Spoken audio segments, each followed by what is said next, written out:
कहीं एक बंदा था जो पार्किंग में आया और गाड़ी के पीछे कुछ करने लगा, तो मुझे लगा पता नहीं क्या कर रहा है, मैं देखूं ज़रा। मैं उसको देख ही रहा था कि मुझे समझ में आ गया कि ये नीचे से कुछ उठा रहा है, और जो वो उठा रहा है वो रोटी है। ये वो रोटी है जो शायद 1-2 दिन से पड़ी होगी, जिसको जानवर ने भी नहीं खाया। मैं तुरंत नीचे गया और नीचे जाने के बाद मैंने उसको रोका एंड पूछा उससे कि कोई हेल्प चाहिए क्या। उसने मुझे कोई रिप्लाई नहीं करा। मैंने उससे फिर पूछा कोई हेल्प चाहिए क्या दादा। उसने मुझसे बोला कि नहीं कुछ नहीं, मुझे मिल गया।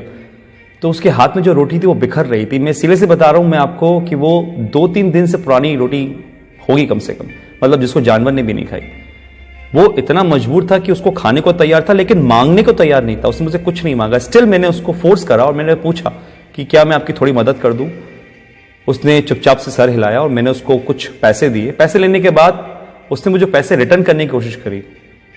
उसने कहा था नहीं मुझे इतने पैसे नहीं चाहिए, 5-10 रुपए बहुत हैं।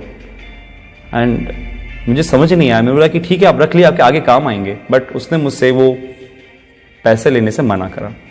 तभी मैंने उसको समझाकर वो पैसे दिए और फिर वहां से मेरे दिमाग में कुछ चीजें आई जो मैं आपके सामने शेयर करना चाहता हूँ। कि बात यह है कि वो आदमी बेकारी नहीं था, पहले कुछ काम करता होगा जिसकी वजह से उसका काम छूट गया है और उसको मांगने में शर्म आई थी या जो भी हुआ व्हाटएवर। और वो इतना मजबूर था कि वो सूखी रोटी खाने को तैयार था और लेकिन मांगने को तैयार नहीं था। और ये हालत हमारी जो बन रही है आने वाले टाइम के अंदर, इस पे थोड़ा सा अगर आप सोचो तो ये आपको समझ में आ जाएगा कि कितनी बड़ी प्रॉब्लम हमारे सामने खड़ी है आकर। ये बात तो हो गई मौजूदा हालात की कि आदमी किस हद तक चला गया है। अब मैं इस कहानी को थोड़ा सा और आगे ले जाता हूं। करते हैं डेविड क्लोरी की। बहुत से लोग जानते हैं डेविड क्लोरी को, लेकिन जो लोग नहीं जानते मैं उनको बता दूं कि 2017 में एक ट्रेलर आया था मूवी का, जिसका मूवी का नाम था ग्रे स्टेट। अब इसमें क्या नया है? नया ये था कि जब ये मूवी रिलीज होने वाली थी उसके कुछ टाइम पहले ही डेविड क्लोरी को उसकी वाइफ और उसके बच्चे के साथ गोली मार दी गई। रीजन रहा होगा कि एक डायरेक्टर को उसकी बेटी और वाइफ के साथ मार दिया जाता है मूवी के रिलीज होने से पहले, और वो मूवी नहीं बनती है। ऐसा क्या दिखाना चाहते थे डेविड उस मूवी के अंदर जो 2017 में आनी थी, लेकिन उसका ट्रेलर जरूर आया था और उस ट्रेलर के अंदर ऐसा कुछ दिखाया जरूर था जिसमें बताया गया था कि आने वाले टाइम के अंदर लोग एक दूसरे के पास जाने से थोड़ा डरेंगे, यानी कि सोशल डिस्टेंसिंग मेंटेन करेंगे। लोगों को एक घर में कैद कर दिया जाएगा, यानी कि लॉकडाउन होगा।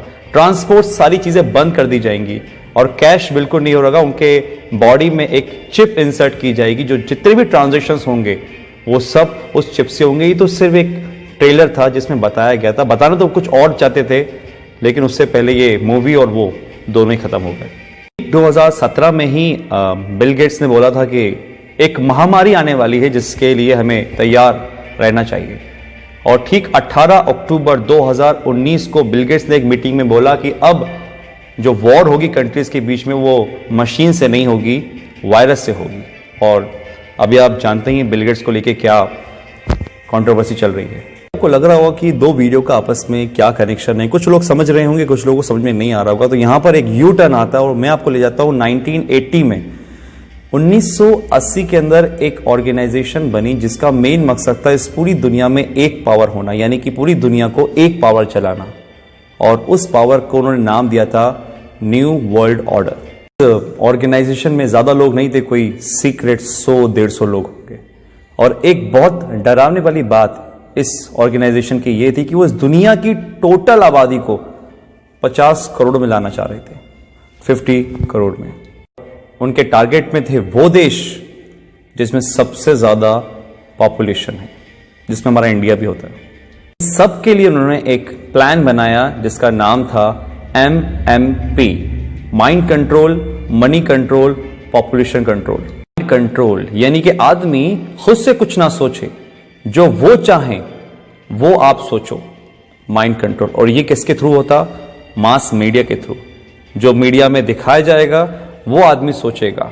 और एक कल्चर ऑफ फियर, यानी कि एक डर का माहौल बनाना, क्योंकि डर एक ऐसी चीज है जो अगर दिमाग में बिठा दी जाए किसी की तो इतनी आसानी से निकलती नहीं है। और वो ऐसा हुआ है। आज बहुत से लोगों का माइंड कंट्रोल करती है मीडिया, जो वो बोलती है वो आप मानते हो। और कल्चर ऑफ फेयर, डर का माहौल, ये तो आपने देख ही रहा है जो आजकल चल रहा है। कंट्रोल यानी कि आदमी जितना हो सकता है लेस कैश, कैशलेस या जितना हो सकता है टोटली डिजिटल, और वो आपके सामने ही है। आज हमारी डिजिटल करेंसी किस तरीके से बढ़ रही है आपको पता ही है। पॉपुलेशन कंट्रोल, और वो कैसे होगी? जिस देश की आबादी बहुत ज़्यादा, जहाँ पे बहुत सारे लोग हैं, क्योंकि एक देश की ताकत उसके लोग ही होते हैं, वहाँ की पॉपुलेशन ही होती है। तो उस पॉपुलेशन को कम करना, और आप कम करने का मतलब आई थिंक तो समझ चुके होंगे कि मैं क्या बोलना चाह रहा हूँ। इतनी बड़ी ऑर्गेनाइजेशन चला रहा है, कौन ये सब कर रहा है, ये सब आपको आने वाले टाइम में अंदर पता चल जाएगा। क्योंकि आने वाले टाइम में सिर्फ दो लोग रहेंगे, एक वो जो काम करेंगे, एक वो जो काम करवाएंगे। अगर मैं इसको स्ट्रेट फॉरवर्ड बोलूं तो राजा और गुलाम। एक वो लोग जो इस दुनिया पे राज करेंगे, और एक वो लोग जो उन राज करने वालों की गुलामी करेंगे। ऑर्गेनाइजेशन का एक एजेंडा था, एजेंडा 21, यानी कि 2021 तक इस काम को पूरा करना, और 2020 जब से स्टार्ट हुआ है, आपको पता है सब क्या हो रहा है। लाखों लोग हैं जो समझ पा रहे हैं इस बातों को, लेकिन करोड़ों लोग हैं जो इस बातों को नहीं समझ पा रहे। एजेंडा 21 2021 तक इन काम को पूरा करना, और अगर सीरियसली इस बातों में कुछ भी सच्चाई है तो हम बहुत बड़े खतरे में गाइस। ये वायरस आया जो कि हमारा है नहीं, किसी और देश से आया है, हम आपस में ही लड़ रहे हैं, कोई धर्म के नाम पे तो किसी काम के नाम पे। और जो इस एजेंडा का सबसे बड़ा फंडा था कि लोगों को आपस में लड़वा दो, आज हमारे घर में हम छोटी छोटी सी बातों पर विवाद कर लेते हैं। आज अगर हम घर से बाहर निकलते हैं तो हमारे घर वाले इस चीज के लिए प्रोटेस्ट करते हैं कि भैया घर से बाहर नहीं निकलो, बाहर जाओगे तो मर जाओगे। ये दिमाग में हमारे किसने भरा? कौन कंट्रोल कर रहा है हमारे दिमाग को? आप खुद समझदार हैं।